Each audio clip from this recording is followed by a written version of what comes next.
इस बार यूपी में जिस तरह के बयान दिए जा रहे हैं उनकी गूंज पूरे देश में सुनाई देती है, क्योंकि अब अखिलेश यादव ने योगी को लेकर कुछ ऐसा कह दिया जिसने यूपी की सियासी तपिश को बढ़ा दिया है।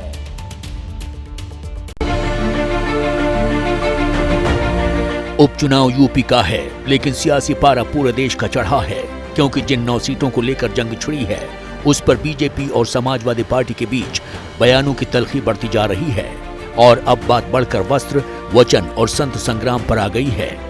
जिन्होंने खुद के ऊपर सच्चे मुकदमे हटवाए हों और दूसरों के ऊपर झूठे मुकदमे लगवाए हों, वो जितना कम बोलेंगे उतना ही उनकी सच्चाई छुपी रहेगी। जिनके राज में साधु संतों तक से पक्षपात किया जा रहा हो, जो अपने से बड़ा किसी और को नहीं समझते हैं, वो कैसे योगी हैं?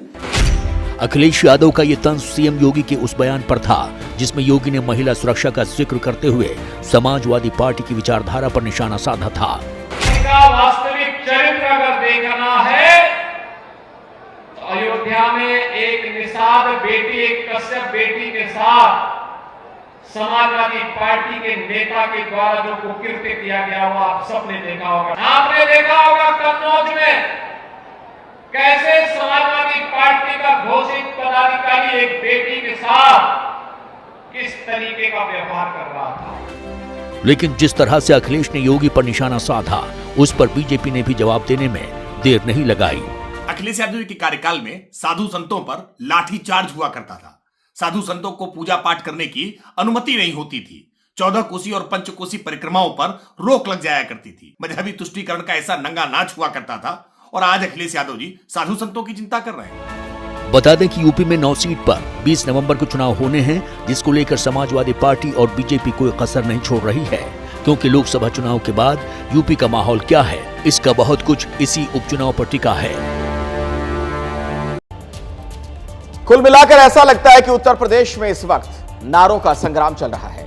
यूपी के सीएम योगी आदित्यनाथ ने कल कहा था कि जहां दिखे सफाई वहां बिटिया घबराई। इसके जवाब में आज अखिलेश यादव ने योगी पर जमकर भड़ास निकाली है।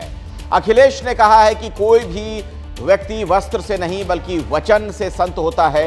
जो जितना ज्ञानी होता है वो उतना ही चुप रहता है। वैसे नारों की ये जंग सितंबर 2024 में शुरू हुई थी, जब योगी आदित्यनाथ ने कहा था कि वो बटेंगे तो कटेंगे। इसके बाद अक्टूबर में अखिलेश यादव ने कहा कि जुड़ेंगे तो जीतेंगे। ये जंग अभी भी जारी है और उपचुनाव तक इसके थमने की कोई उम्मीद नजर नहीं आ रही।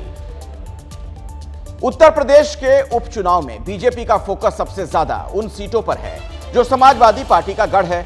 ऐसे ही एक किले का नाम है करहल, जिसे फतेह कर बीजेपी 2024 का हिस्सा पूरा करना चाहती है।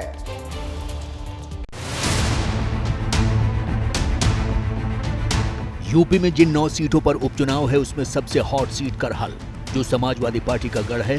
अब बीजेपी समाजवादी पार्टी के इसी गढ़ में सेंधमारी करना चाहती है, क्योंकि शनिवार को सीएम योगी जब करहल पहुंचे तो उन्होंने समाजवादी पार्टी पर हमलों की छड़ी लगा दी।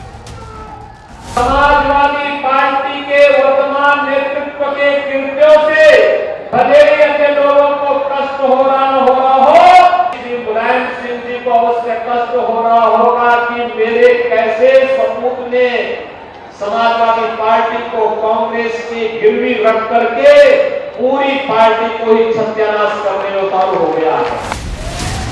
योगी ने 370 का भी जिक्र किया और यहां तक कह दिया कि अगर नेताजी होते तो वो खुलकर कांग्रेस का विरोध करते। 3 दिन पहले जम्मू कश्मीर विधानसभा में एक प्रस्ताव पारित हुआ, उसमें उन्होंने कहा है कि हम धारा 370 को फिर से बहाल करना चाहते हैं। बहनों और भाइयों, बाबा साहब भीमराव अम्बेडकर ने देश को संविधान दिया और उनकी भावनाओं के विरुद्ध कांग्रेस ने संविधान में धारा 370 जोड़ी थी।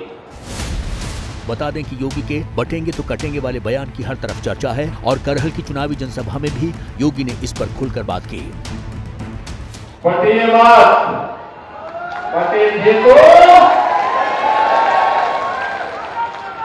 एक रहेंगे, नेक रहेंगे, सेफ रहेंगे। करहल समाजवादी पार्टी की परंपरागत सीट है। यहां समाजवादी पार्टी लंबे समय से जीतती रही है। पिछली बार यहां से अखिलेश यादव चुनाव जीतते थे। जिनके छोड़ने के बाद अब ये सीट खाली हुई है।